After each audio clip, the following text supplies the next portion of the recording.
Eve, Jirit. Hello to one person.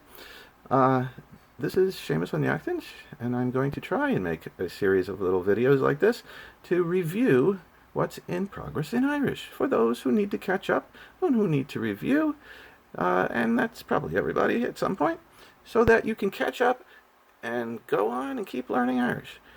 So in chapter 1, Ceacht a Hain, we have mostly ta sentences with egg. It's pronounced egg, even though it's not written that way. It's at, and that plus the verbal noun, which is kind of like the infinitive, ag shul, ag ri, ag ol, ag goire, ag kaint, different pronunciation there, ag dull, ag checked, and so forth. They also give you a few nouns to use in these sentences, both masculine and feminine. An far, that's pronounced un is the article. An far, an van, notice that lenition, that's because it's a feminine noun, you'll get more of that later. And then they give you a few directional words. Amach, ishtach, that's going out, coming in. Awaya, going home. These are movement words.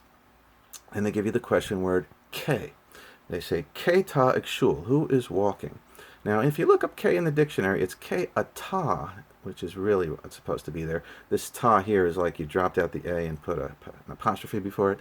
I prefer it with the K a ta shul, but it can come out in speech, K ta shul. So anyway, that's the question word, and that's pretty much a summary of chapter 1. It's not that hard. Take a little time, take you 10 minutes to review it, and then you'll be able to review the next one, and you'll get through all of them and catch up before you have to go back to school.